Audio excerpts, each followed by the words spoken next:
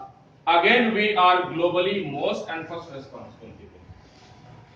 The third order in this is you are the people who stop injustice on the whole earth. Again, we are the first and most responsible people who are responsible for ensuring that there is no wrongdoing on the earth, and we are the responsible who will ensure that we are stopping injustice and bad things and wrongdoings on the whole world, on the whole earth. And the fourth order is